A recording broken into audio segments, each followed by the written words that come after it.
بسم اللہ الرحمن الرحیم۔ جی ناظرین، آپ کا میزبان محمد طارق یوسف آپ کی خدمت میں حاضر ہے۔ آج ہم جس ٹاپک پہ بات کر رہے ہیں اس سے نہ صرف پاکستان بلکہ تمام دنیا کی اکانومی، تمام دنیا کی معاشرت اور سیاست دونوں سے وابستہ ہے۔ عالمی تناظر میں اگر ایران اور اسرائیل امریکہ جنگ کو دیکھا جائے تو اس کے کیا نتائج برآمد ہوئے، آج وہ دیکھیے دنیا پھر اس فارمولے پہ آ چکی ہے کہ امن ہی کامیابی کا سب سے بڑا اور خوشحالی کا سب سے بڑا راستہ ہے۔ آج اسی حوالے سے پاکستان پر اس کے کیا اثرات مرتب ہوں گے اور کیا اثرات مرتب ہوئے ہیں، اس حوالے سے ہم عام عوام اور دانشور طبقہ جس میں ہمارے سنجیدہ سیاسی شخصیات اور وکلاء شامل ہیں ان سے رائے لیں گے۔ میرے ساتھ رہیے گا۔ میں یہ کہنا چاہتا ہوں کہ یہ جو جنگ مسلط کی گئی ہے امریکہ اور اسرائیلی جارحیت، وہ فلسطین سے شروع ہوتی ہے اور آ کر ایران تک پہنچتی ہے۔ اس کے جو اثرات ہیں پوری دنیا میں، اور پوری دنیا میں اس کے اس طرح کے اثرات ہیں کہ کوئی کہہ رہے ہیں کہ جی ہم یہی جو باتیں سن رہے ہیں اور دیکھ بھی رہے ہیں اور عملی طور پر بھی دیکھ رہے ہیں کہ توانائی کا بحران آ گیا ہے، آئل سے ریلیٹڈ جتنی انڈسٹریز ہیں وہ بند ہو رہی ہیں، فرٹیلائزرز کا بحران آ گیا ہے، اور آپ ایک طرح کا کہیں غذائی بحران، ترسیل، ٹرانسپورٹیشن۔ تو اس جنگ نے جو علاقائی امن تھا، جو ایک مت تھی کہ جیسے ہمارے گلف کنٹریز جو ہیں وہ بہت محفوظ جگہ ہیں سرمائے کے لیے، تو ایسا نہیں ہوا۔ یا جیسے ہمارے گلف کنٹریز ہیں وہاں پر اگر بیرونی اڈے ہوں گے تو وہ ان کی حفاظت کے لیے بہت زیادہ ضروری ہیں، تو پتہ چلا ان کا نیگیٹو امپیکٹ پڑا۔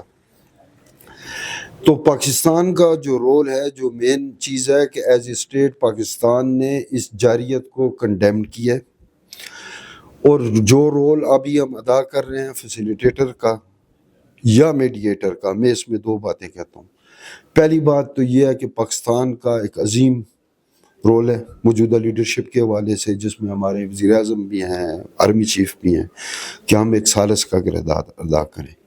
دوسرا، ہم سمجھتے ہیں کہ جو پاکستانی قوم ہے، یہ جو ڈیمانڈز ہیں دونوں طرف سے دی جا رہی ہیں، ان کے حوالے سے ایز اے اسٹیٹ بھی ہمارا کچھ نہ کچھ پوزیشن، کچھ نہ کچھ رسپانس ہوگا۔ تو ان کو مد نظر رکھتے ہوئے ہم ثالثی کا جو کردار ادا کر رہے ہیں، ہماری دعا ہے کہ اس میں کامیابی ہو، امن ہو۔ اثرات کے حوالے سے آپ دیکھ رہے ہیں کہ عام آدمی پہ اس کا بہت نیگیٹو ایفیکٹ پڑا ہے۔ عالمی سطح پہ ہی نہیں بلکہ تاریخی سطح پہ جو آدمی صاحب قرآن کے بعد قرآن کو فالو کرنے والا ہے اور جس کا کلام عین القرآن ہے، اس نے ایک بات کہی تھی، اور باقی بھی پریڈکشنز اس کی ہیں، لیکن یہ بات بھی اس نے کہی تھی کہ تیران ہو گر عالم مشرق کا جنیوا، شاید کہ کرۂ ارض کی تقدیر بدل جائے۔ نظر یہ آ رہا ہے کہ دنیا اس طرف جا رہی ہے۔ میں یہ سمجھتا ہوں کہ اس وقت جو مشرق وسطیٰ میں اور سینٹرل ایشیا میں اور اس پورے زون میں اور پورے ورلڈ میں جو کچھ ہو رہا ہے، اس میں بنیادی کریڈٹ جو جاتا ہے وہ ایران کو جاتا ہے۔ ایران والوں نے اگر استقامت نہ دکھائی ہوتی تو شاید آج صورتحال کچھ مختلف ہوتی۔ ایران والوں کی استقامت نے باقی بھی بہت سارے لوگوں کو استقامت عطا کر دی ہے۔ آج جو ٹیکنالوجی، جو ایکوپمنٹس اور ہتھیاروں کی برتری کی بنیاد پہ ایک زوم تھا، وہ زوم ٹوٹا ہے اور انسانیت کو پریویل کرنے کا ایک موقع نصیب ہوا ہے۔ پاکستان نے اس میں اپنا رول اور حصہ ڈالا ہے۔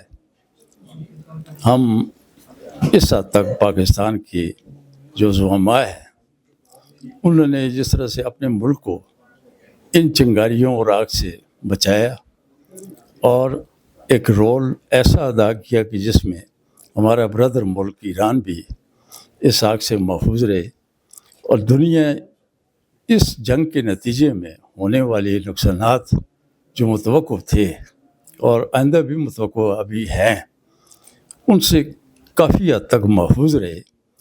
یہ جو رول پاکستان نے ادا کیا، یہ رول کافی حد تک قابل تحسین ہے۔ یہ علیحدہ بات ہے کہ اس میں اصل جو پلیئر ہے وہ پاکستان نہیں ہے، بلکہ پاکستان سے باہر کچھ اور طاقتیں جو بیٹھی ہیں جن کے اپنے مفادات بھی ہیں اور نظریاتی طور پر بھی۔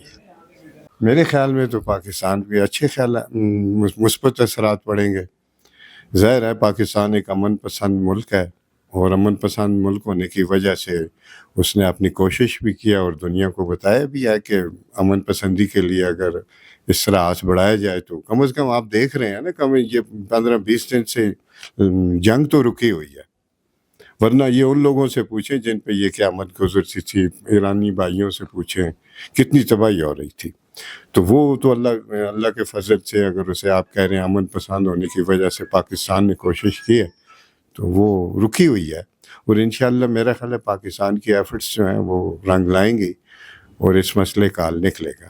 پاکستان کا جو رول ہے وہ تو میڈیشن کا ہے نا۔ پاکستان چاہتا ہے کہ امن ہو۔ اب دونوں پارٹیاں کیا چاہتی ہیں، ان کے انٹرسٹ کیا ہے، کس کے پیچھے کون ہے، کس کے پیچھے کون ہے، یہ ان کے سوال ہے۔ لیکن پاکستان ہر قیمت پہ امن چاہتا ہے، اور اس کا اثر یہ ہے کہ یہ جو ان کا سٹانس ہے یہ کلیئر ہو گیا، اور پوری دنیا کو بھی پتہ چل گیا کہ پاکستان جو ہے کسی قیمت پہ جنگ نہیں چاہتا۔ جنگ کے اثرات بہت خراب ہوتے ہیں، بہت مضر ہوتے ہیں۔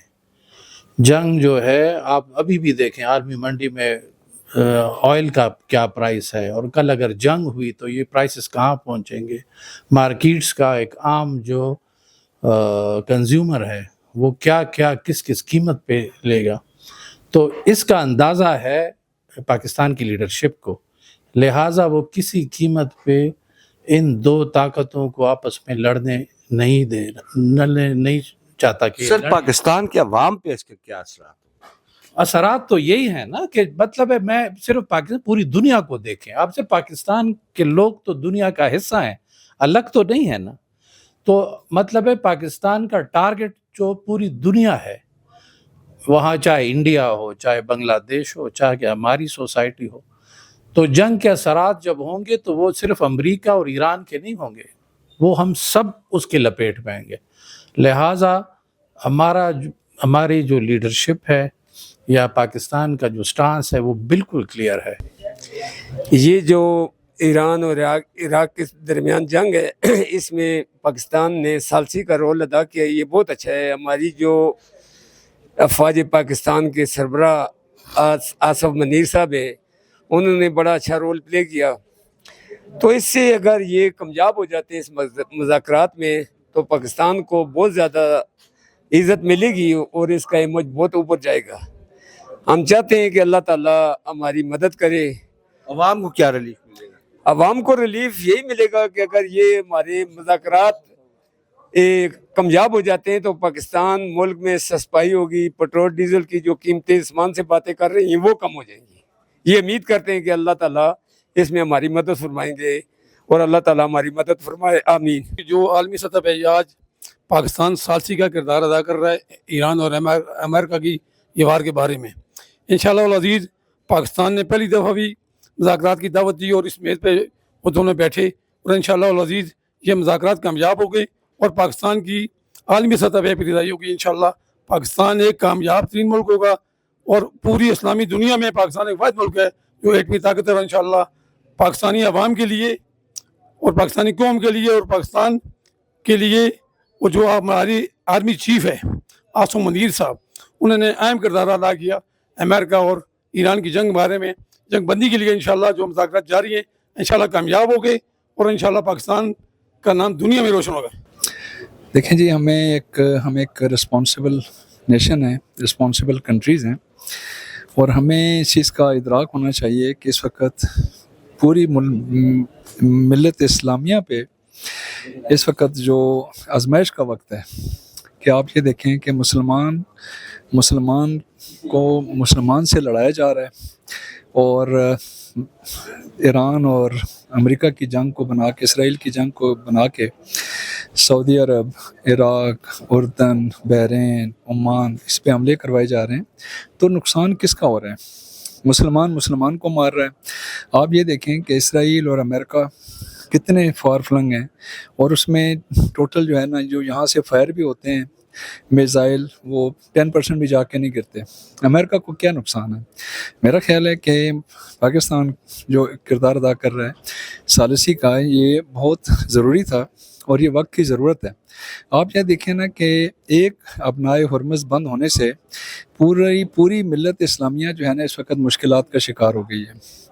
آپ یہ دیکھیں کہ ہماری اپنی جو ریکوائرمنٹ ہے، مور دین 80% وہ ابنائے ہرمز کے ذریعے ہماری ٹریڈ ہو رہی تھی، اور یہاں پہ جو حالات ہیں، گیس نہیں مل رہی، پیٹرول، لمبی لائنیں ہیں، ہماری انڈسٹری بند ہونے جا رہی ہے، لوڈ شیڈنگ بڑھتی جا رہی ہے، ان امپلائمنٹ بڑھتی جا رہی ہے، اور اس وقت ہمارے پاکستان کے اوپر بھی اگر آپ دیکھیں تو بہت ہی حالات خراب ہیں۔ آپ ایک ثالث کی تو کوئی وہ ذمہ داری نہیں ہے کہ اس کے اندر کوئی تبدیلی لے آئے، بلکہ پاکستان کے عوام اور پاکستان پہ کیا اثرات اس کے ہوں گے سر؟ پاکستان میں اس پہ کوئی منفی اثرات نہیں مرتب ہو سکتے، اور پازیٹیو سر؟ پازیٹیو بھی ہیں، بس پازیٹیو ہی ہیں بس ایز یوزول، اور کیا۔ اس میں تو کوئی ایسی ثالثی کا کردار کوئی بھی ادا کر سکتا ہے، چاہے ایران ہو، جاپان ہو، فرانس ہو، جاپان ہو، کوئی ہو۔ کسی کنٹری کی ثالثی جو ہے وہ زیر بار نہیں آ سکتی۔ عوام کو کیا اثر فائدہ ہوگا؟ کوئی فائدہ نہیں ہے، عوام کو بھی کوئی فائدہ نہیں ہے، بلکہ ثالث بنانے کا مطلب یہ ہے کہ ایک اچھا فیصلہ دینے والے کو ثالث بنایا جاتا ہے، ایک آنیسٹ آدمی کو، ایک اچھے کردار والے انسان کو، کہ وہ اچھی بات کہے تاکہ مفاہمت ہو جائے۔ وہ مفاہمت نہ ہو سکے تو اس میں اس کی رسپانسبلٹی بھی کوئی نہیں ہے۔ جی ناظرین، آج ہم نے اس ملک کے دانشور طبقہ کے قیمتی خیالات آپ تک پہنچائے، اور اس میں کوئی شک نہیں کہ امن ہی عالمی خوشحالی اور ترقی کا ضامن ہے۔ جہاں جنگیں ہوتی ہیں وہاں تباہی ہوتی ہے، جہاں جنگیں ہوتی ہیں وہاں انسانیت کا دم گھٹتا ہے، اور اس کے منفی اثرات پوری انسانیت کو اپنی لپیٹ میں لیتے ہیں۔ ضرورت اس بات کی ہے کہ امن کی اس شمع کو روشن کیا جائے اور نفرتوں کے دور کو ختم کیا جائے۔ کیمرامین فہیم کے ساتھ Muhammad Tariq Yousuf, chief reporter NK news USA۔